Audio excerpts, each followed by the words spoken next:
The deepest problems of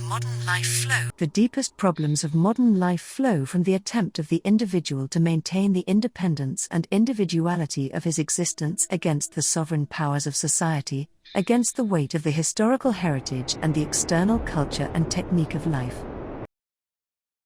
We see that the self-preservation of certain types of personalities is obtained at the cost of devaluing the entire objective world, ending inevitably in dragging the personality downward into a feeling of its own valuelessness. Whereas the subject of this form of existence must come to terms with it for himself, his self-preservation in the face of the great city requires of him a no less negative type of social conduct.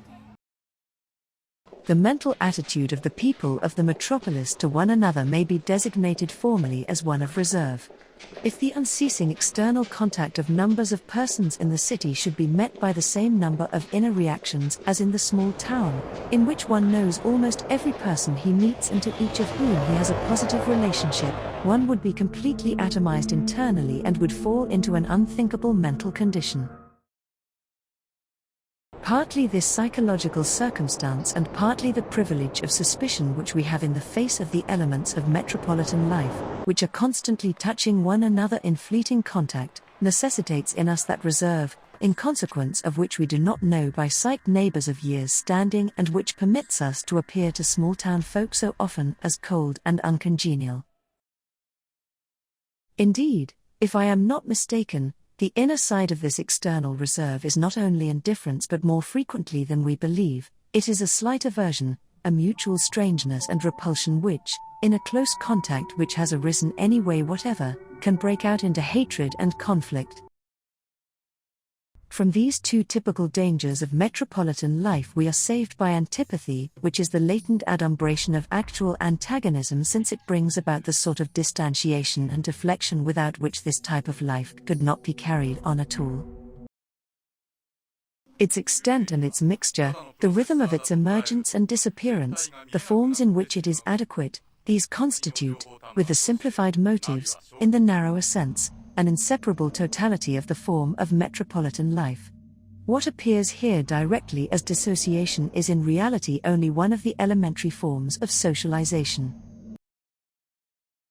The blasé attitude results first from the rapidly changing and closely compressed contrasting stimulations of the nerves. Such stimulation agitates the nerves to their strongest reactivity for such a long time that they finally cease to react at all. Through the rapidity and contradictoriness of their changes, harmless impressions force such violent responses, tearing the nerves so brutally hither and thither that their last reserves of strength are spent, and if one remains in the same milieu they have no time to gather new strength. An incapacity thus emerges to react to new sensations with the appropriate energy. The essence of the blasé attitude consists in the blunting of discrimination. This does not mean that the objects are not perceived, but rather that the meaning and differing values of things, and thereby the things themselves, are experienced as insubstantial. They appear to the blasé person in an evenly flat and grey tone. No one object deserves preference over any other.